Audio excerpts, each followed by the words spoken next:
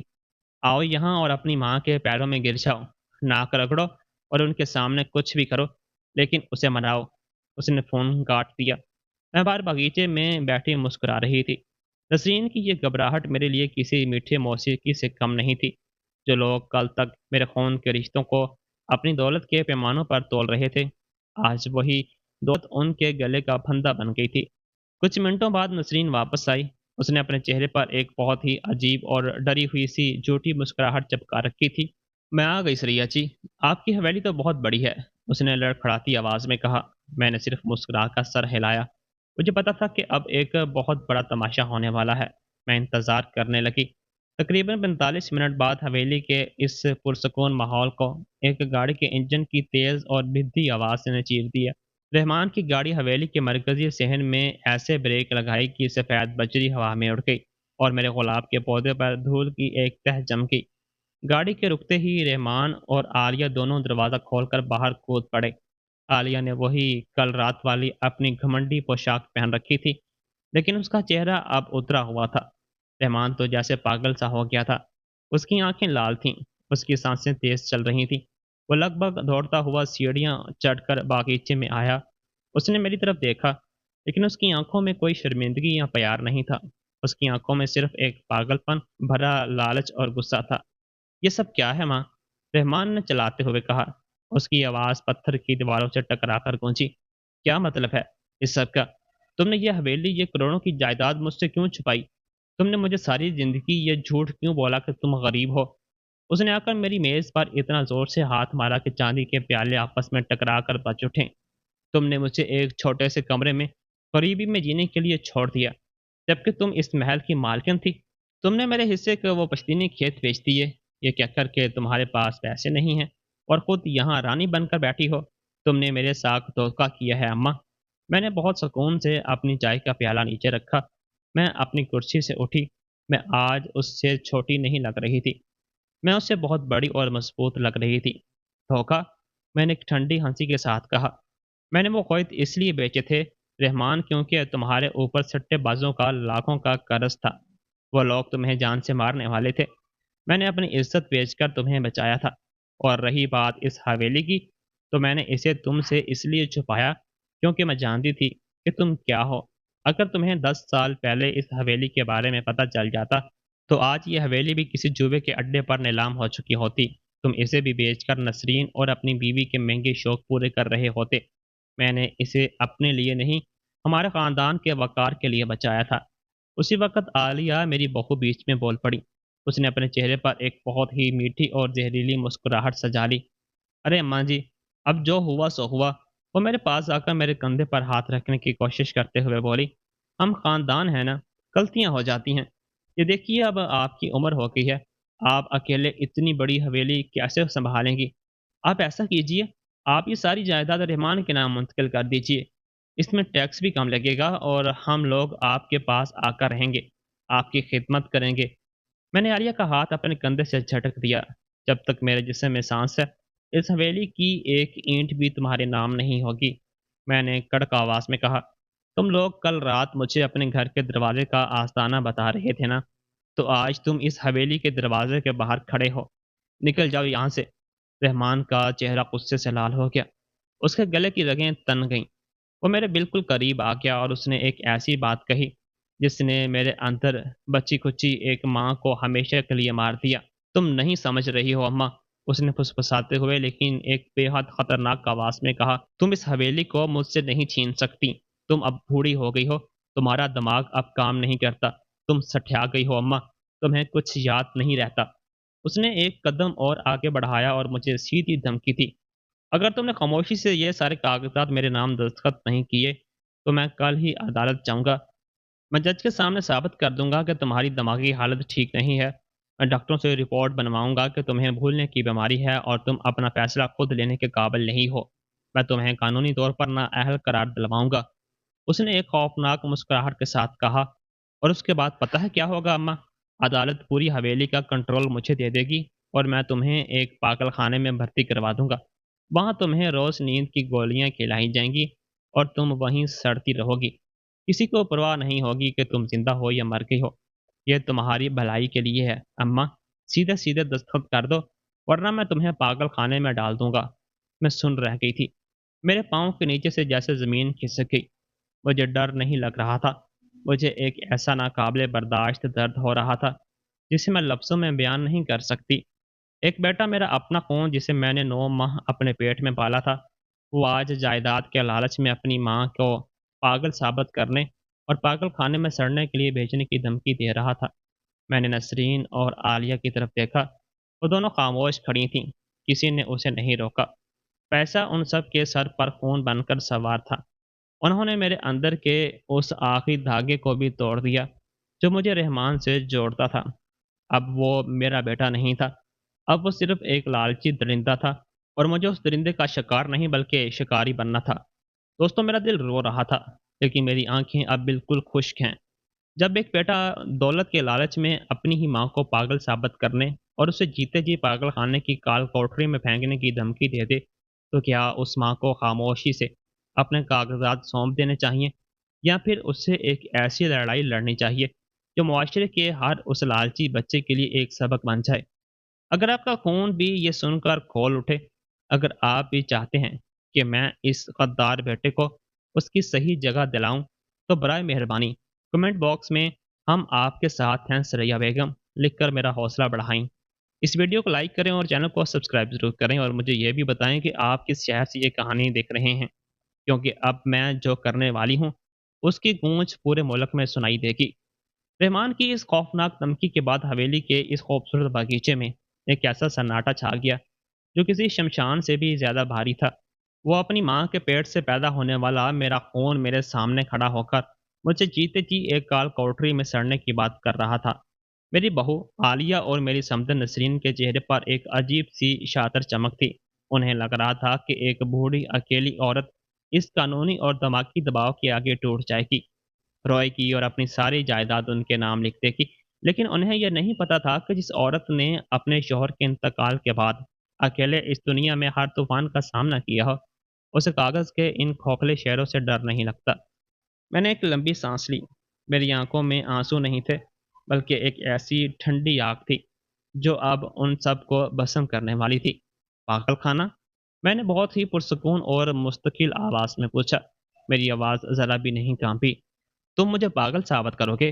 رحمان، تم عدالت میں جج کے سامنے یہ ثابت کرو گے کہ میری دماغی حالت ٹھیک نہیں ہے تاکہ تم میری اس پشتینی حویلی اور میرے پیسوں پر قبضہ کر سکو؟ رحمان نے ایک کھجلائی مسکراہٹ کے ساتھ اپنا سر ہلایا۔ اسے لگا کہ اس نے مجھے ہرا دیا ہے۔ ہاں ماں، بالکل، اور میرے پاس میری بیوی اور ساس گواہ ہیں کہ تم عجیب و غریب حرکتیں کرتی ہو۔ سیدھے ایک کاغذ پر دستخط کر دو، اس میں تمہاری بھلائی ہے۔ میں نے اسی بیچ میں ہی روک دیا اور زور سے ہنسی۔ میری ہنسی سن کر وہاں کھڑے ان تینوں لوگوں کے چہروں کا رنگ بدل گیا۔ تمہیں کیا لگتا ہے رحمان، تمہاری ماں سچ میں اتنی بیوقوف ہے؟ میں نے اپنے پچھلی حویلی کے برآمدے کی طرف مڑ کر آواز لگائی۔ وکیل صاحب، برائے مہربانی باہر آئیے۔ برآمدے کے بھاری ستونوں کے پیچھے سے میرے وکیل صدیقی صاحب اپنے کالے کوٹ اور ہاتھ میں ایک چمڑے کا بریف کیس لیے باہر نکلے۔ ان کے ساتھ حویلی کے سیکیورٹی انچارج بھی تھے۔ صدیقی صاحب پچھلے آدھے گھنٹے سے وہاں کھڑے ہو کر ہماری ایک ایک بات ریکارڈ کر رہے تھے۔ رحمان کا چہرہ اچانک سفید پڑ گیا۔ اس کی وہ گھمنڈی مسکراہٹ کہیں غائب ہوگی۔ عالیہ نے ڈر کے مارے اپنی ماں نسرین کا ہاتھ کس کر پکڑ لیا۔ میں نے اپنی کرسی پر رکھا اپنا بیگ اٹھایا اور اس میں وہ پلاسٹک کی فائل نکالی جو مجھے آج صبح ہی بینک کے مینیجر صاحب نے دی تھی۔ میں نے وہ فائل میز پر پھینک دی۔ کاغذات ہوا میں بکھر گئے۔ تم مجھے عدالت لے جاؤ گے رحمان؟ بہت اچھی بات ہے، چلو چلتے ہیں عدالت۔ لیکن وہاں جج کے سامنے تمہاری وہ جھوٹی بیماری کی کہانی نہیں چلے گی، بلکہ وہ بینک کے ثبوت چلیں گے۔ میں نے میز پر رکھے اس کاغذ پر اپنی انگلی رکھی جس پر بینک کی سرخ مہر لگی تھی۔ کیا ہے یہ سب؟ رحمان ہکلاتے ہوئے پوچھا۔ اس کی نظر ان کاغذات پر جمی تھی۔ یہ تمہاری بربادی کے دستاویز ہیں، میں نے کڑک آواز میں کہا۔ یہ بینک کے سروے کے لاگس ہیں۔ کل رات جب تم لاہور کے اس پوش علاقے میں اس شاندار پارٹی میں میرا مذاق اڑا رہے تھے، اس سے ٹھیک پہلے تم نے میرے موبائل سے میرا بینکنگ او ٹی پی چرانے کی کوشش کی تھی۔ تم میرے آدھار کارڈ کے ذریعے میرا رجسٹرڈ موبائل نمبر تبدیل کر کے اپنا نمبر ڈالنا چاہتے تھے تاکہ تم میرے باہمی فنڈ پر لاکھوں کا قرض لے سکو۔ تم نے میرے ڈیجیٹل پہچان چرانے کی کوشش کی۔ رحمان نسرین کی آنکھیں پھٹی کی پھٹی رہ گئیں۔ اس نے گھبرا کر رحمان کی طرف دیکھا۔ اسے سمجھ آ گیا تھا کہ اس کا دماد صرف لالچی نہیں بلکہ ایک مجرم بھی ہے۔ یہ جھوٹ ہے، یہ بکواس ہے، رحمان چلایا، لیکن اس کی آواز میں اب وہ پہلے والا دباؤ نہیں تھا۔ پسینے کی بوندیں اس کے ماتھے پر چمکنے لگی تھیں۔ جھوٹ نہیں ہے رحمان، صدیقی صاحب نے اپنی بھاری اور قانونی آواز میں کہا۔ یہ آئی ٹی ایکٹ اور بینکنگ فراڈ کے تحت ایک بہت سنگین سائبر جرم ہے۔ سریہ بیگم نے آج صبح ہی اپنا یو پی آئی، نیٹ بینکنگ اور آدھار کا بائیو میٹرک لاک کروا لیا ہے۔ بینک نے آپ کے خلاف دھوکہ دہی کی شکایت درج کرنے کی کارروائی شروع کر دی ہے۔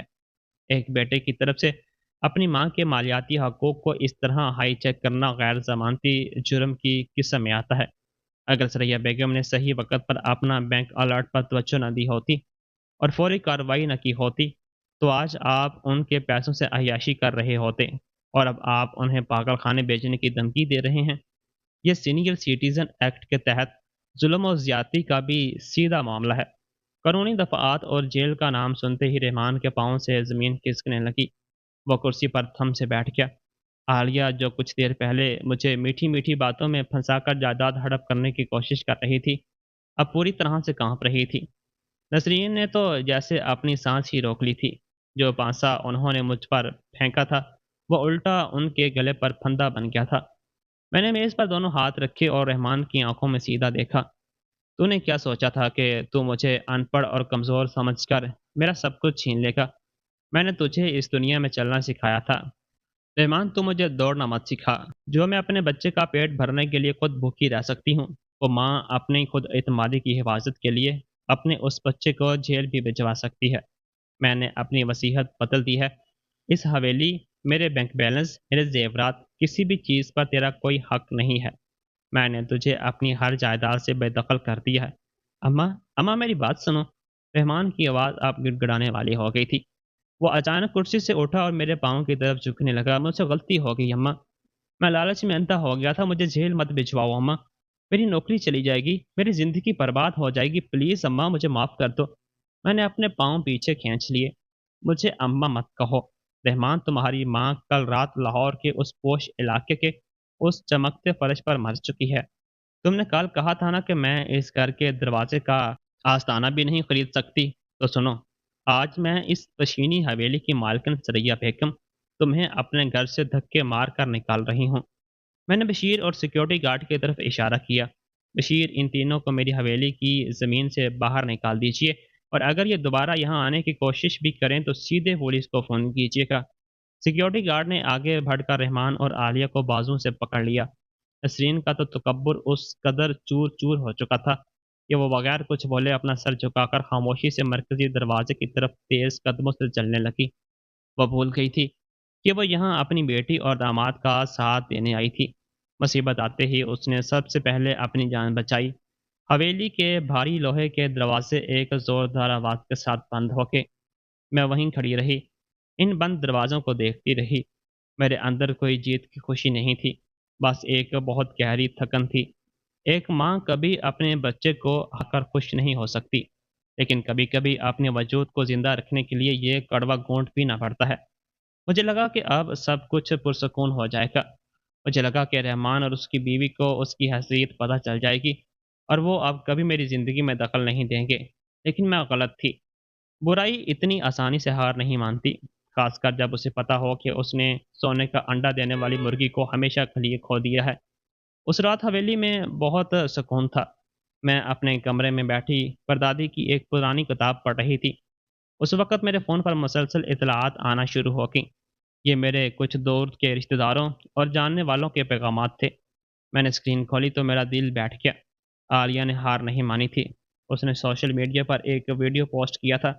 ویڈیو آگ کی طرح پورے انٹرنیٹ پر پھیل چکا تھا۔ میں نے کانپتے ہاتھوں سے اس ویڈیو کو پلے کیا۔ ویڈیو میں عالیہ زمین پر بیٹھی ہوئی تھی۔ اس نے بہت سادہ اور پرانے کپڑے پہنے تھے۔ اس کا چہرہ اترا ہوا تھا اور آنکھوں سے لگاتار آنسو بہہ رہے تھے۔ اس نے کوئی میک اپ بھی نہیں کیا تھا، بالکل ایک لاچار اور بیچاری عورت کی طرح دکھ رہی تھی۔ دوستو، اس نے روتے ہوئے اور اپنی آواز کو بھاری بناتے ہوئے کہا، میں آج بہت مجبوری میں یہ ویڈیو بنا رہی ہوں۔ میں اور میرا شوہر رحمان سڑک پر آ گئے ہیں۔ میری ساس ثریا بیگم جو دیکھنے میں بہت سیدھی سادی لگتی ہیں، دراصل کروڑوں کی جائیداد اور ایک بڑی حویلی کی مالکن ہیں، لیکن ان کا دل پتھر کا ہے۔ آج صبح انہوں نے ہمیں بغیر کسی غلطی کے گھر سے دھکے مار کر نکال دیا۔ وہ ویڈیو میں پھوٹ پھوٹ کر رونے لگی۔ رحمان نے زندگی بھر ان کی اتنی خدمت کی، آج اپنا سارا پیسہ ان پر لوٹا دیا، لیکن آج جب رحمان کو نوکری میں پریشانی چل رہی ہے تو اس بوڑھی عورت نے ہمیں پہچاننے سے انکار کر دیا۔ وہ اپنے پیسوں کے غرور میں اندھی ہو گئی ہے۔ انہوں نے ہمارے خلاف جھوٹے پولیس کیس کرنے کی دھمکی دی ہے۔ ہم بھوکے مر رہے ہیں اور وہ محلوں میں عیش کر رہی ہے۔ برائے مہربانی اس ویڈیو کو شیئر کریں تاکہ دنیا کو اس ظالم اور لالچی ساز کا اصلی چہرہ دکھ سکے۔ پیسے نے ایک ماں کو اندھا کر دیا۔ ویڈیو ختم ہوئی۔ میں سن کر فون دیکھتی رہی۔ میں نیچے کمنٹس پڑھنے لگی۔ معاشرے کی وہ اندھی بھیڑ جو بغیر سچ جانے کسی کو بھی سولی پر چڑھا سکتی ہے، وہ مجھے گالیاں دے رہی تھیں۔ لوگ لکھ رہے تھے کہ ایسی ڈائن ساز کو تو جیل میں ڈال دینا چاہیے، پیسے کا اتنا غرور، بڑھیا جہنم میں جائے گی۔ رحمان اور عالیہ کتنے بیچارے ہیں، اللہ ان کی مدد کرے۔ میری پوری زندگی کی ریاضت، میری وہ راتیں جو میں نے بھوکے پیٹ سو کر رحمان کی فیس بھری تھی، اب وہ سب کچھ صرف ایک جھوٹی ویڈیو اور کچھ نقلی آنسوؤں کے سامنے مٹی میں مل چکا تھا۔ دنیا مجھے ایک لالچی اور ظالم عورت مان رہی تھی۔ اس وقت اسکرین پر رحمان کا ایک پیغام چمکا، دیکھ لیا اماں، یہ تو بس شروعات ہیں، دنیا کے سامنے تمہاری عزت کی دجیاں اڑ چکی ہیں۔ میڈیا کل صبح تک تمہاری اس حویلی کے باہر کھڑا ہوگا۔ اگر تم اس بدنامی سے بچنا چاہتی ہو، اگر تم چاہتی ہو کہ کل لوگ تمہارے منہ پر تھوکنا بند کریں، تو کل صبح عدالت کے باہر صلح کے کمرے میں آ جانا۔ خاموشی سے حویلی کے کاغذ میرے نام کر دو۔ میں یہ ویڈیو ڈیلیٹ کر دوں گا اور دنیا سے کہہ دوں گا کہ تم نے ہمیں معاف کر دیا۔ فیصلہ تمہارا ہے اماں۔ حویلی چنو یا اپنی عزت۔ میں نے فون کو کس کر مٹھی میں بھی لیا۔ میرے سینے میں ایک عجیب سی جلن ہو رہی تھی۔ وہ لوگ میرے وقار کے لیے کھیل رہے تھے۔ وہ معاشرے کی ہمدردی کو ایک ہتھیار کی طرح استعمال کر کے مجھے بلیک میل کر رہے تھے۔ وہ سوچ رہے تھے کہ ایک 60 سال کی بوڑھی عورت جو ہمیشہ معاشرے کے طعنوں اور بدنامی سے ڈرتی آئی ہے، وہ اس انٹرنیٹ اور میڈیا کے ڈر سے گھٹنے ٹیک دے گی۔ وہ بھول گئے تھے کہ سچائی چھپتی نہیں ہے۔ میں نے اپنا چشمہ اتارا اور شیشے میں خود کو دیکھا۔ میں ٹوٹی نہیں تھی۔ میں نے فون اٹھایا اور صدیقی صاحب کو پیغام ٹائپ کیا: کل صبح عدالت میں صلح کے لیے وقت طے کیجیے، میں آ رہی ہوں، اور میڈیا کو بھی وہاں موجود رہنے دیجیے گا۔ اب ڈرامہ میری بہو نے شروع کیا ہے، لیکن اس کا انجام میں کروں گی۔ اب یہ صرف ایک حویلی یا جائیداد کی لڑائی نہیں ہے، یہ ایک ماں کی خود اعتمادی اور اس کے کردار کی لڑائی ہے۔ رحمان اور عالیہ نے ایک سوئی ہوئی شیرنی کو چھیڑا ہے، اور کل صبح عدالت میں انہیں پتہ چلنے والا تھا کہ جج سچ دھارتا ہے اور جھوٹ کیسے، یہ سارے ویڈیوز اور دکھاوٹی آنسو کیسے ہوا میں اڑ جاتے ہیں۔ میں کل چھپنے والی نہیں تھی۔ میں کل دنیا کے سامنے اس گندے کھیل کو ہمیشہ کے لیے ختم کرنے والی تھی۔ اگلی صبح جب میری گاڑی خاندانی عدالت کے باہر رکی تو وہاں کا منظر کسی تماشے سے کم نہیں تھا۔ عالیہ نے سچ میں کوئی کسر نہیں چھوڑی تھی۔ اس نے میڈیا کے ان تمام چینلز کو بلایا تھا جنہیں دوسروں کی زندگی کا مذاق بنانے میں مزہ آتا ہے۔ کیمروں کی چمک اور رپورٹروں کی بھیڑ نے عدالت کے مرکزی دروازے کو گھیر رکھا تھا۔ گاڑی کا شیشہ بند ہونے کے باوجود میں ان کی چیخ و پکار سن سکتی تھی۔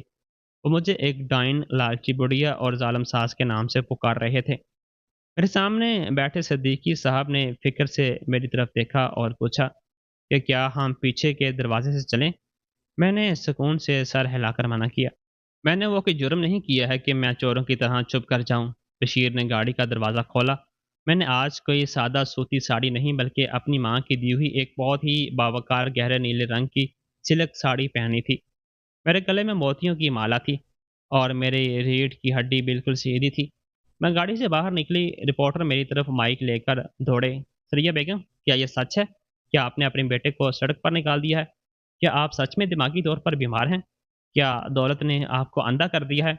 سوال تیروں کی طرح میری طرف آ رہے تھے، لیکن میں نے کسی کی طرف نہیں دیکھا۔ میں نے اپنا سر نہیں جھکایا۔ میرے چہرے پر کوئی گھبراہٹ نہیں تھی، بس ایک ایسی خاموشی تھی جو کسی بھی شور سے زیادہ بھاری ہوتی ہے۔ ہم بھیڑ کو چیرتے ہوئے مسلطی کمرے کے اندر پہنچ گئے۔ یہ کمرہ بہت ٹھنڈا تھا۔ اس میں سے فینائل اور پرانے کاغذات کی بو آ رہی تھی۔ میز کے دوسری طرف رحمان اور عالیہ پہلے سے بیٹھے تھے۔ ان کے چہرے دیکھ کر مجھے گھن آ رہی تھی۔ کل جو لوگ کروڑوں کی حویلی ہتھیانے کے لیے ایک بوڑھی عورت کو پاگل خانے بیچنے کی دھمکی دے رہے تھے، آج انہوں نے بہت ہی سستے، پرانے اور بغیر استری کیے ہوئے کپڑے پہنے تھے۔ عالیہ نے کوئی میک اپ نہیں کیا تھا اور رحمان ایسے سر جھکا کر بیٹھا تھا جیسے دنیا کا سب سے بڑا مظلوم وہی ہو۔ ان کے ساتھ ان کا وکیل بیٹھا تھا جس کے چہرے پر ایک بہت ہی شاطر اور گھمنڈی مسکراہٹ تھی۔ مسلطی افسر نے کمرے میں داخل ہو کر اپنی فائل کھولی۔ سریہ بیگم، افسر نے کہا، آپ کے بیٹے رحمان نے عدالت میں ایک درخواست دائر کی ہے کہ آپ ذہنی طور پر اب فیصلہ لینے کے قابل نہیں ہیں۔ ان کا کہنا ہے کہ آپ کو بھولنے کی بیماری اور شک کرنے کی بیماری ہے۔ ان ذہنی عدم استحکام کی وجہ سے آپ نے اپنی پیشینی جائیداد کو سالوں تک چھپا کر رکھا، اور اب آپ بلا وجہ اپنے خاندان کو بے دخل کر رہی ہیں۔ وہ چاہتے ہیں کہ آپ کے بینک اکاؤنٹس، آپ کی جائیدادیں اور آپ کے تمام قانونی حقوق ان کے نام کر دیے جائیں تاکہ آپ کی صحیح دیکھ بھال کر سکیں۔ کیا آپ عدالت کے باہر کوئی سمجھوتا کرنا چاہتی ہیں، یا ہم اس ذہنی نااہلی کے کیس کو جج کے سامنے مقدمے کے لیے بھیجیں؟ رحمان کے وکیل نے میز پر کچھ کاغذ پھینکے۔ سر، ہمارے پاس گواہوں کے بیانات ہیں۔ میرے موکل کی ساس نسرین اس بات کی گواہ ہے کہ سریہ بیگم اکیلے میں بڑبڑاتی ہے۔ انہیں لگتا ہے کہ لوگ ان کے خلاف سازش کر رہے ہیں اور ان کا برتاؤ بہت ہی پرتشدد ہو چکا ہے۔ انٹرنیٹ پر وائرل ہو رہا ہے ویڈیو اس بات کا ثبوت ہے کہ معاشرہ بھی یہی مانتا ہے کہ ایک صحیح دماغ والی ماں اپنے ہی بچوں کو اس طرح بھوکے مرنے کے لیے سڑک پر نہیں پھینک سکتی۔ اگر سریہ بیگم خاموشی سے ایک پاور آف اٹارنی پر دستخط کر دیتی ہے اور جائیداد کا انتظام رحمان کو سونپ دیتی ہے تو ہم یہ کیس واپس لے لیں گے اور انہیں طبی سہولت میں بیچنے کی ضد نہیں کریں گے۔ عالیہ نے فوراً اپنی آنکھوں میں نقلی آنسو بھر لیے اور اپنا ڈرامہ شروع کر دیا۔ اما جی پلیز مان جائیے، ہم تو آپ کا بھلا ہی چاہتے ہیں۔ آپ بیمار ہیں، آپ کو علاج کی ضرورت ہے۔ ہم نے میڈیا کو بھی صرف اس لیے بلایا تھا کیونکہ آپ ہماری بات نہیں سن رہی تھی۔ اور ہم لاچار ہو کے تھے۔ آپ حویلی ہمارے نام کر دیجئے، ہم آپ کو بہت پیار سے رکھیں گے۔ میں نے ایک گہری سانس لی۔ میں نے رحمان کی طرف دیکھا۔ وہ میری نظروں سے بچ رہا تھا۔ وہ جانتا تھا کہ وہ کیا کر رہا ہے، لیکن دولت کی بھوک اس کی روح کو پوری طرح سے مار چکی تھی۔ میں نے مسلطی افسر کی طرف دیکھا اور اپنی آواز کو بالکل پرسکون رکھتے ہوئے کہا، سر، میرے بیٹے کا کہنا ہے کہ میری دماغی حالت ٹھیک نہیں ہے۔ میں پاگل ہوں۔ مجھے لگتا ہے کہ آج مجھے الفاظ سے نہیں بلکہ ثبوتوں سے اپنی بات رکھنی چاہیے۔ میں نے صدیقی صاحب کی طرف اشارہ کیا۔ صدیقی صاحب نے اپنے بریف کیس سے ایک چھوٹی سی پن ڈرائیو نکالی اور اس کمرے کی دیوار پر لگی بڑی LED اسکرین کے سسٹم میں لگا دی۔ کچھ ہی سیکنڈوں میں اسکرین پر چالو ہو گئی۔ میرے بیٹے نے کہا کہ میں پرتشدد ہوں اور بغیر کسی وجہ کے میں نے انہیں گھر سے نکالا ہے۔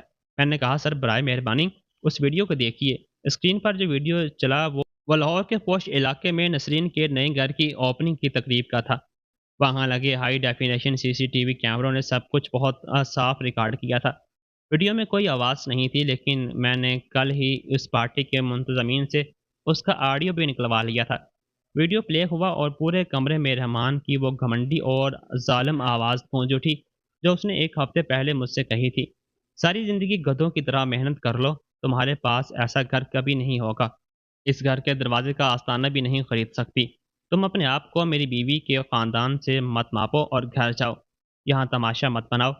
اسکرین پر صاف دکھ رہا تھا کہ رحمان نے ایک بہت مہنگا ڈیزائن سوٹ پہنا ہوا تھا اور کسی بیچارے غریب کی طرح نہیں بلکہ ایک گھمنڈی امیر کی طرح دکھ رہا تھا۔ ویڈیو میں عالیہ منہ پر ہاتھ رکھ کر میری غریبی کا مذاق بناتے ہوئے ہنس رہی تھی۔ اس کی ماں نسرین میرے ہاتھ سے بنے ہوئے شال کو کوڑے کی طرح زمین پر پھینک رہی تھی۔ کیمروں میں میرا وہ بے عزت اور جھکا ہوا چہرہ صاف دکھائی دے رہا تھا۔ کمرے میں ایک دم سناٹا چھا گیا۔ مسلطی افسر کی آنکھیں پھٹی کی پھٹی رہ گئیں۔ رحمان کا چہرہ ایسا ہو گیا جیسے کسی نے اس کا خون چوس لیا ہو۔ عالیہ کے نکلی آنسو اچانک سوکھ کے اور اس کی آنکھیں ڈر سے پھیل گئیں۔ یہ ویڈیو پرانا ہے، یہ ایڈٹ کیا ہوا ہے، رحمان نے ہکلاتے ہوئے چلانے کی کوشش کی۔ نہیں رحمان، صدیقی صاحب نے اپنی کڑک آواز میں کہا۔ اسکرین کے کونے میں ٹائم اسٹیمپ دیکھیے، یہ ٹھیک ایک ہفتے پرانا ویڈیو ہے اور یہ فرانزک طور پر تصدیق شدہ ہے۔ میں نے اپنی کرسی سے تھوڑا آگے جھکتے ہوئے کہا، تو سر، جو بیٹا ایک ہفتے پہلے اپنی ماں کو ایک مہنگی قالین اور دروازے کے آستینے سے بھی نیچا بتا رہا تھا، آج وہ اچانک پھٹے پرانے کپڑے پہن کر یہ ڈرامہ کر رہا ہے کہ وہ سڑک پر آ گیا ہے، اور صرف ایک ہفتے میں۔ رحمان کا وکیل اب اپنے کاغذات سمیٹنے لگا۔ اسے سمجھ آ گیا تھا کہ اس کا موکل ایک جھوٹا اور مکار انسان ہے، لیکن میرا حملہ ابھی ختم نہیں ہوا تھا۔ میں نے صدیقی صاحب کو اشارہ کیا۔ اسکرین پر اب ویڈیو ہٹ گیا اور بینک کے کئی سارے دستاویزات، فرانسک سائبر رپورٹ اور میرے بینک اسٹیٹمنٹ دکھائی دینے لگے۔ میرے بیٹے کا دوسرا الزام یہ ہے کہ مجھے ہر وقت شک رہتا ہے کہ لوگ مجھے لوٹ لیں گے اور میں نے اپنی جائیداد چھپا کر رکھی۔ میں نے اسکرین پر انگلی رکھتے ہوئے کہا، سر، یہ شک نہیں، یہ میرا کڑوا تجربہ ہے۔ اسکرین پر دیکھیے۔ 15 میں اپنے شوہر کی پشتینی زمین لاکھوں میں بیچی، پیسے کہاں گئے؟ رحمان کی سٹے بازی اور جوئے کے قرض میں چکانے میں۔ 20 میں میں نے اپنے گاؤں کا گھر بیچا، پیسے کہاں گئے؟ عالیہ اور رحمان کی شاہانہ شادی اور اس چمکتی SUV گاڑی کے ڈاؤن پیمنٹ میں۔ پچھلے 10 سالوں میں نے اپنی ہر ایک چیز بیچی تاکہ میرا بیٹا دنیا کے سامنے اپنی جھوٹی شان دکھا سکے۔ میں نے اس میز پر دونوں ہاتھ نکالے اور سیدھے رحمان کی آنکھوں میں دیکھا۔ میری آنکھوں کی اس آگ نے اسے کرسی میں اور بھی پیچھے دھکیل دیا۔ اور سب سے تازہ ثبوت دیکھیے سر، ٹھیک 3 دن پہلے کی تاریخ، یہ میرے بینک اکاؤنٹ کے لاگز ہیں۔ میرے ہی اس پیارے اور لاچار بیٹے نے میرا موبائل فون چوری چھپے استعمال کیا۔ اس نے میرے آدھار کارڈ سے منسلک فون نمبر تبدیل کر کے OTP جنریٹ کیا۔ اس نے میرے باہمی فنڈ کے خلاف 50 لاکھ کا قرض لینے کی کوشش کی۔ اگر میرے بینک مینیجر نے صحیح وقت پر مجھے الرٹ نہ کیا ہوتا اور میرے UPI اور کارڈ بلاک نہ کیے ہوتے تو آج یہ انسان میرے بڑھاپے کی آخری جمع پونجی بھی نکل چکا ہوتا۔ میں نے مسلطی افسر کی طرف مڑ کر کہا، سر، کیا آپ اپنی زندگی بھر کی محنت کو ایک سائبر چور سے بچانا ذہنی بیماری کہیں گے؟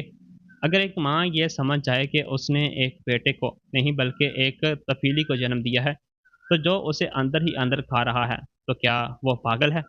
ہاں سر، شاید میں پاگل تھی۔ میں پاگل تھی جو یہ سوچتی تھی کہ اگر میں بھوکی رہ کر بھی اسے سب کچھ دے دوں گی تو یہ میرا احترام کرے گا۔ میں پاگل تھی جو اس کے ہر دھوکے کو اس کی نادانی مان کر معاف کرتی رہی۔ لیکن آج میں پوری طرح سے ذہنی طور پر صحت مند ہوں۔ رحمان کا منہ کھلے کا کھلا رہ گیا۔ اس کے پاس اب کہنے کے لیے ایک لفظ بھی نہیں ہے۔ اس کا اپنا بنا ہوا جال اس کے گلے میں اتنی زور سے کس چکا تھا کہ اس کی سانسیں اکھڑنے لگی تھیں۔ میں نے اپنا بیگ اٹھایا اور صدیقی صاحب کی طرف دیکھا۔ وکیل صاحب، میرا جواب درج کروائیں۔ میں کوئی سمجھوتا نہیں کروں گی۔ میں رحمان اور عالیہ کے خلاف سینئر سٹیزن پروٹیکشن ایکٹ کے تحت مالی اور ذہنی تشدد کا کیس درج کروانا چاہتی ہوں۔ ساتھ ہی بینکنگ فراڈ اور میری ڈیجیٹل پہچان چرانے کی کوشش کے لیے ایف آئی آر درج کروائیے، اور مجھے ایک پابندی کا حکم چاہیے۔ یہ دونوں انسان میری حویلی، میرے بینک، میرے جسم کے 100 میٹر کے دائرے میں بھی نظر نہیں آنے چاہیے۔ میں مڑی اور بغیر ایک پل رکے اس کمرے سے باہر نکل آئی۔ دروازے کھلتے ہی باہر کھڑی میڈیا، جسے عالیہ نے میرا تماشا بنانے کے لیے بلایا تھا، اب خاموش تھی۔ شاید دروازہ تھوڑا کھلا رہ گیا تھا، اس لیے اندر کی گونجتی آواز باہر تک آ گئی تھی۔ انہیں سمجھ آ گیا تھا کہ اصل مجرم گاڑی میں نہیں بلکہ اندر بیٹھے وہ دو لالچی بھیڑیے ہیں۔ ایک رپورٹر نے دھیرے سے کہا، سریا بیگم کیا؟ میں نے صرف اپنا ہاتھ اٹھایا اور بغیر کوئی جواب دیے اپنی گاڑی میں جا کر بیٹھ گئی۔ گاڑی کا شیشہ بند ہوا اور ہم وہاں سے نکل کے۔ باہر کی ہوا آج بھی بہت تازہ لگ رہی تھی۔ میرے کندھوں سے سالوں کا وہ بوجھ، وہ اٹھا مادریت جو مجھے اندر ہی اندر مار رہی تھی، آج ہمیشہ کے لیے اتر گیا تھا۔ کہتے ہیں کہ اللہ کی مہربانی میں دیر ہے اندھیر نہیں، لیکن کبھی کبھی اللہ کا وہ انصاف خاموشی سے نہیں آتا، وہ ایک طوفان کی طرح آتا ہے اور سب کچھ اڑا کر لے جاتا ہے۔ عدالت سے باہر نکلنے کے کچھ ہی گھنٹے بعد ہوا کا رخ پوری طرح سے بدل گیا۔ جو ثبوت ہم نے بند کمرے میں دکھائے وہ عدالت کی چاروں دیواروں تک محدود نہیں رہے۔ کسی نے، شاید عدالت کے ہی کسی ملازم نے، جسے میری کہانی سن کر رونا آ گیا ہو، سی سی ٹی وی فوٹیج اور بینک دستاویزات کی کاپی انٹرنیٹ پر لیک کر دی۔ کچھ ہی منٹوں میں سوشل میڈیا پر آگ لگ گئی۔ جن لوگوں نے صبح عالیہ کے ان نقلی آنسوؤں کو دیکھ کر گالیاں دی تھیں، اب انہوں نے سچائی دیکھ لی تھی۔ انہوں نے دیکھا کہ کل کی وہ نام نہاد بیچاری بہو در حقیقت ایک ایسی عورت تھی جو اپنی ساس کی غریبی کا مذاق اڑا کر ٹھکانے لگا رہی تھی۔ انہوں نے رحمان کو اپنی ماں کو آستانہ کہتے ہوئے سنا، اور سب سے بڑھ کر انہوں نے اس سے بینکنگ فراڈ کے کاغذات دیکھے، جس سے یہ ثابت ہو گیا کہ یہ دونوں سڑک پر نہیں آئے تھے بلکہ اپنی ماں کو سڑک پر لانے کی سازش کر رہے تھے۔ کرموں کا پھل ملنے کی شروعات سب سے پہلے عالیہ سے ہوئی۔ اس کا فون لگاتار بجنے لگا۔ اس کے وہ تمام اسپانسرز جو میک اپ اور کپڑوں کے برانڈ تھے، اسے انٹرنیٹ پر فالوورز کی وجہ سے پیسے دیتے تھے۔ انہوں نے ایک ایک کر کے اس سے سارے معاہدے منسوخ کر دیے۔ ایک بڑے بیوٹی برانڈ نے تو عوامی طور پر ایک پوسٹ ڈال دی، ہماری کمپنی بزرگوں کے احترام میں یقین رکھتی ہے، ہم کسی بھی ایسے اثر پذیر شخص کے ساتھ کام نہیں کر سکتے جو اپنے خاندان کے ساتھ ایسی ظلم کرے۔ عالیہ کے ساتھ ہمارا سارا معاہدہ آج سے ختم ہو جاتا ہے۔ کچھ ہی گھنٹوں میں عالیہ کی وہ چمکتی آن لائن دنیا، جسے اسے اتنا غرور تھا، پوری طرح سے تباہ ہو گئی۔ اب وہ سچ میں ایک بے سہارا بن چکی تھی۔ رحمان کا حال تو اس سے بھی برا تھا۔ دوپہر ہوتے ہی یہ خبر اس کے دفتر تک پہنچ گئی۔ رحمان ایک بڑی کارپوریٹ کمپنی میں فائنانس کے عہدے پر کام کرتا تھا۔ جب اس کے باس نے نیوز چینل پر دیکھا کہ ان کا ملازم اپنی سکی ماں کا موبائل ہیک کر کے او ٹی پی چرا کر بینک فراڈ کرنے کی کوشش کر رہا تھا، تو انہوں نے بغیر کوئی وضاحت مانگے اسے نوکری سے نکال دیا۔ جو انسان اپنی ماں کے پیسوں کے ساتھ دھوکہ دہی کر سکتا ہے، وہ کمپنی کے کروڑوں روپے کے ساتھ کیا کرے گا؟ اسے بغیر کسی نوٹس یا معاوضے کے بس ایک گتے کے ڈبے میں اپنا سامان ڈال کر سڑک پر پھینک دیا گیا۔ لیکن اس سے بڑا جھٹکا انہیں اپنوں سے ہی ملا تھا، جب یہ دونوں بے آبرو ہو گئے اور روتے پیٹتے اپنی آخری امید نسرین کے گھر پہنچے، تو وہاں جو ہوا وہ ان کے لیے کسی برے خواب سے کم نہیں تھا۔ نسرین جو دکھاوے اور جھوٹی شان کے لیے ہی زندہ تھی، اس نے جب دیکھا کہ اس کی بیٹی اور داماد اب پورے ملک کی نظروں میں مجرم بن چکے ہیں اور ان کا سماجی بائیکاٹ ہو رہا ہے، تو اس نے وہی جو ڈوبتے ہوئے جہاز سے چوہے کرتے ہیں، اس نے انہیں گھر کے اندر گھسنے تک نہیں دیا۔ لاہور کے اس پوش علاقے کے اس شاندار فلیٹ کے دروازے پر کھڑی ہو کر اس نے انہیں گالیاں دی، نکل جاؤ یہاں سے۔ نسرین یہ بھول گئی تھی کہ شال پھینکنے والی وہ خود تھیں۔ تم دونوں نے میری ناک کٹوا دی ہے۔ تم لوگوں کی وجہ سے آج پارٹی میں میری سہیلیوں نے مجھے فون کر کے تانے مارے ہیں۔ میرا نام خراب کر دیا تم لوگوں نے۔ میرے گھر میں تم جیسے فراڈ اور لالچی لوگوں کے لیے کوئی جگہ نہیں ہے۔ اس نے دروازہ ان کے منہ پر زور سے بند کر دیا۔ رحمان اور عالیہ جنہوں نے مجھے پاگل خانے بھیجنے کا خواب دیکھا تھا، آج سچ میں بغیر گھر، بغیر نوکری اور بغیر خاندان کے سڑک کے کنارے کھڑے تھے۔ رات کا وقت تھا۔ حویلی کے باہر بہت تیز بارش ہو رہی تھی۔ پانی کی بوندیں حویلی کی پرانی اور مضبوط پتھر کی دیواروں سے ٹکرا رہی تھیں۔ میں اپنی لائبریری میں ایک آرام دہ کرسی پر بیٹھی تھی۔ میرے ہاتھ میں ایک گرم چائے کا پیالہ تھا۔ اچانک حویلی کے مرکزی دروازے پر لگا انٹرنیٹ کام بہت زور زور سے بجا اور لگاتار بجنے لگا۔ کوئی بہت ہی بے چینی سے باہر پیتل کا گھنٹا بجا رہا تھا۔ بشیر میرے پاس آئے۔ ان کے چہرے پر ایک عجیب سی سکون تھی۔ مالکن، باہر سیکیورٹی کیمرے میں دیکھیے۔ میں نے دیوار پر لگے مانیٹر کی طرف دیکھا۔ بارش کے اس دھندلے کیمرے میں ایک آدمی کھڑا تھا۔ وہ پوری طرح سے بھیگ چکا تھا۔ اس کا وہ مہنگا ڈیزائن سوٹ اب پانی اور کچرے سے لتھڑا اور اس کے جسم سے چپک گیا تھا۔ اس کے بال بکھرے ہوئے تھے اور ٹھنڈے سے کانپ رہا تھا۔ وہ رحمان تھا۔ وہ بالکل اکیلے تھا۔ عالیہ اس کے ساتھ نہیں تھی۔ مصیبت آتے ہی لالچ کے رشتے بھی ٹوٹ جاتے ہیں۔ رحمان کیمرے میں بالکل قریب آیا۔ اس کا چہرہ رونے کی وجہ سے سوجا ہوا تھا۔ ماں، وہ انٹرکام میں زور سے چلایا۔ اس کی آواز بارش کے شور میں بھی بہت صاف اور دردناک لگ رہی تھی۔ اماں پلیز دروازہ کھول دو، میرے پاس جانے کے لیے کوئی جگہ نہیں ہے۔ اماں، مجھے نوکری سے نکال دیا گیا ہے اور نسرین آنٹی نے ہمیں دھکے مار کر بھگا دیا ہے۔ اور عالیہ، عالیہ مجھے چھوڑ کر اپنی کسی دوست کے ہاں چلی گئی ہے۔ میرے پاس 1 روپیہ نہیں ہے۔ اماں، مجھے بہت بھوک لگی ہے، مجھے اندر آنے دو۔ اماں، میں تمہارے پاؤں میں گر کر معافی مانگنے کو تیار ہوں۔ اسکرین پر اسے اس حالت میں دیکھ کر میرے سینے میں ایک پل کے لیے ہچکی سی اٹھی۔ وہ میرا بچہ تھا، وہ خون جسے میں نے اپنے جسم سے جوڑا تھا۔ ایک پل کے لیے میرا جی چاہا کہ میں دوڑ کر جاؤں، وہ بھاری لوہے کا دروازہ کھول دوں، اسے اپنے سینے سے لگا لوں اور اسے ایک خشک تولیہ اور گرم کھانا دوں۔ ایک ماں کا دل ایسا ہی ہوتا ہے، ہر غلطی معاف کر دینا چاہتا ہے۔ میری انگلیاں انٹرکام کے اوپن بٹن کی طرف بڑھیں، لیکن اسی وقت مجھے وہ آواز یاد آ گئی۔ اس گھر کے دروازے کا آستانہ بھی نہیں خرید سکتی۔ مجھے بینک کے وہ کاغذ یاد آ گئے۔ مجھے اس کی وہ خوفناک دھمکی یاد آ گئی جس نے کہا تھا کہ وہ مجھے پاگل خانے میں ڈال کر سڑا دے گا۔ اگر میں آج دروازہ کھول دیتی ہوں تو میں اسے معاف نہیں کر رہی ہوتی، میں اسے یہ سکھا رہی ہوتی کہ وہ جب چاہے میری روح کو کچل سکتا ہے، اور جب اسے دنیا سے ٹھوکر ملتی ہے تو ایک نادان کی طرح ہمیشہ اس کے لیے کھڑی رہوں گی۔ میں نے اپنا ہاتھ پیچھے کھینچ لیا۔ میں نے بشیر کی طرف دیکھا۔ میری آنکھوں میں آنسو تھے، لیکن میرا فیصلہ پتھر کی طرح کڑا تھا۔ بشیر، میں نے بھاری آواز میں کہا، اسے کہہ دیجیے کہ حویلی کی مالکن سو رہی ہے اور کل سے وہ اس راستے پر دوبارہ نہ آئے۔ بشیر نے ایک احترام بھری نظر سے مجھے دیکھا، انٹرکام کا بٹن دبایا اور اپنی بھاری آواز میں کہا، رحمان بابو، آپ یہاں سے چلے جائیے۔ سریہ بیگم آرام کر رہی ہیں اور ویسے بھی یہ حویلی اب آپ کا گھر نہیں ہے۔ انہوں نے بٹن چھوڑ دیا۔ اسکرین پر میں نے دیکھا رحمان نے اپنے دونوں ہاتھوں سے لوہے کے دروازے پر پٹکے اور پھر وہیں کیچڑ میں گھٹنوں کے بل بیٹھ گیا۔ اپنا سر دروازے کے ساتھ ٹکا کر پھوٹ پھوٹ کر رونے لگا۔ وہ میرے لیے نہیں رو رہا تھا، وہ اس عیش و آرام کے لیے رو رہا تھا جو اس نے اپنی بے وقوفی سے ہمیشہ کے لیے کھو دیا تھا۔ میں نے اسکرین بند کر دی۔ باہر بارش حویلی کے صحن کو دھو رہی تھی اور اندر میری روح پر لگا ہوا سالوں کا وہ زخم ہمیشہ کے لیے دھل رہا تھا۔ دوستو، یہ فیصلہ لینا میرے لیے موت سے بھی زیادہ کٹھن تھا۔ ایک ماں ہو کر اپنے ہی بچے کو بارش میں سڑک پر چھوڑ دینا، کیا میں نے صحیح کیا؟ کیا ایک حد کے بعد ایک ماں کو اپنے دل کو پتھر کر لینا چاہیے تاکہ اس کا احترام زندہ رہ سکے، یا پھر مجھے اسے معاف کر کے اندر بلا لینا چاہیے تھا، یہ جانتے ہوئے بھی کہ وہ صرف پیسوں کے لیے واپس آیا تھا؟ آپ کا دل کیا کہتا ہے؟ برائے مہربانی کمنٹ میں سریہ بیگم کا فیصلہ لکھ کر مجھے اپنی رائے ضرور بتائیے۔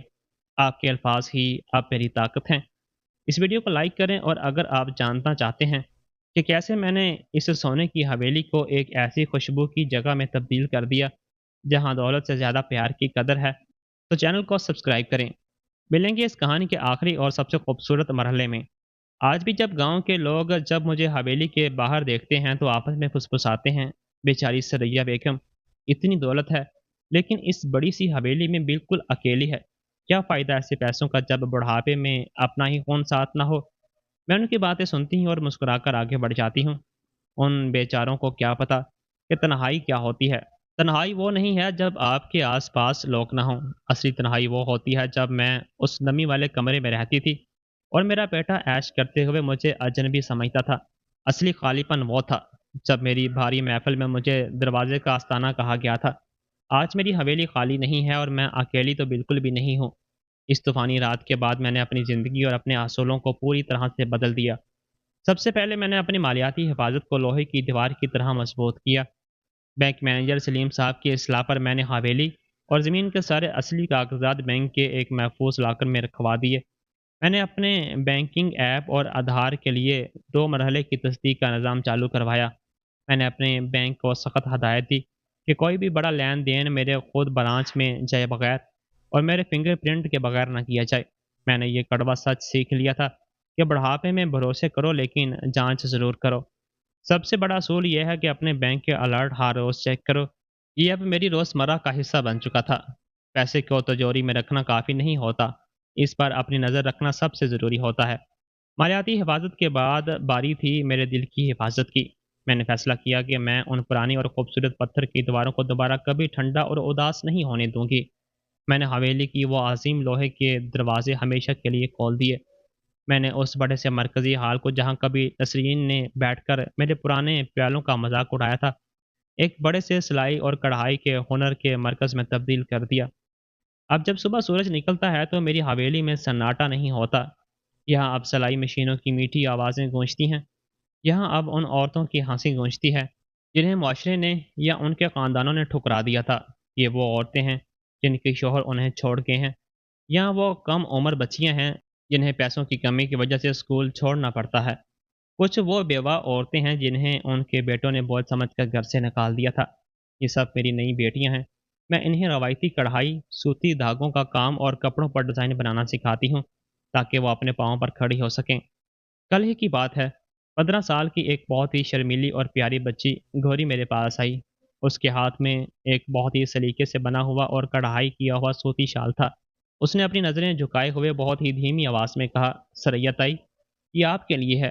میں نے خود اسے اپنے ہاتھوں سے بنایا ہے۔ اگر آپ مجھے یہاں کام نہ کرنے دیتی تو شاید مجھے اور میری امی کو سڑک پر بھیک مانگنی پڑتی۔ آپ نے ہمیں ایک نئی زندگی دی ہے۔ میں نے کانپتے ہاتھوں سے وہ شال لیا۔ میرے گلے میں ایک بھاری پن آ گیا اور میری آنکھوں سے آنسو جھلک پڑے۔ یہ خوشی اور غرور کے آنسو تھے۔ اس شال پر بالکل ویسا ہی روایتی ڈیزائن بنے تھے جیسا شال میں نے لاہور کے اس پوش علاقے میں اس پارٹی میں نسرین کو دیا تھا اور جسے اس نے کباڑ کہہ کر زمین پر پھینک دیا تھا۔ لیکن آج اس بچی کے ہاتھوں سے یہ بنا شال میرے لیے کسی کوہ نور ہیرے سے بھی زیادہ قیمتی تھا۔ گوری کی رگوں میں میرا خون نہیں دوڑتا، اس کا قبیلہ میرا نہیں ہے، وہ قانونی طور پر میری اس کروڑوں کی زمین کی وارث نہیں بن سکتی، لیکن جب وہ مجھے دیکھتی ہے تو اس کی آنکھوں میں جو احترام اور پیار ہوتا ہے وہ رحمان کی آنکھوں میں کبھی نہیں تھا۔ وہ اس حویلی کو ایک مقدس مزار کے طور پر مانتی ہے، کسی پیسے اور اے ٹی ایم مشین کی طرح نہیں جہاں سے وہ اپنا لالچ پوری کر سکے۔ شام کو میں حویلی کے لمبے برآمدے میں بیٹھی ہوں، باغیچے میں بچوں کو کھیلتے ہوئے دیکھتی ہوں، ان عورتوں کو چولہے پر ایک ساتھ کھانا پکاتے اور اپنے سکھ دکھ بانٹتے دیکھتی ہوں۔ تب مجھے احساس ہوتا ہے کہ میں کتنی خوش نصیب ہوں۔ میں نے ایک ایسے بیٹے کا بوجھ اپنے کندھے سے اتار پھینکا جو مجھے صرف ایک بینک اکاؤنٹ سمجھتا تھا، اور بدلے میں مجھے 50 ایسی بیٹیاں مل گئیں جو مجھے ایک ماں، ایک گرو اور ایک محافظ مانتی ہیں۔ رحمان حویلی کو دنیا کے سامنے اپنی جھوٹی شان دکھانے کے لیے چاہتا تھا، لیکن یہ عورتیں اس حویلی کو جینے کے لیے ایک باوقار زندگی گزارنے کے لیے چاہتی ہیں۔ کچھ دن پہلے ڈاکیا ایک موٹا تھیلا لے کر آیا۔ اس پر بیچنے والے کا کوئی نام پتہ نہیں تھا، لیکن لکھاوٹ دیکھتے ہی میں سمجھ گئی کہ وہ رحمان کا خط تھا۔ اس کامتی ہوئی لکھائی نے صاف پیسوں کی بھیک مانگی تھی۔ اس نے لکھا تھا کہ وہ شہر کے ایک گندے علاقے میں ٹین کی چھت والے ایک چھوٹے سے کمرے میں رہ رہا ہے جہاں بارش کا پانی ٹپکتا ہے۔ اس نے لکھا تھا کہ وہ بہت پچھتا رہا ہے۔ میں نے اس خط کو پورا پڑھا بھی نہیں، میں نے اسے وہیں پھاڑ کر آگ میں ڈال دیا اور اسے راکھ ہوتے دیکھتی رہی۔ مجھے کوئی دکھ نہیں ہوا کیونکہ میرے زخم اب پوری طرح سے بھر چکے تھے۔ دوستوں، کہانی اچھی لگی ہو تو ویڈیو کو لائک اور چینل کو سبسکرائب بھی لازمی کر دیجیے گا۔ اللہ حافظ۔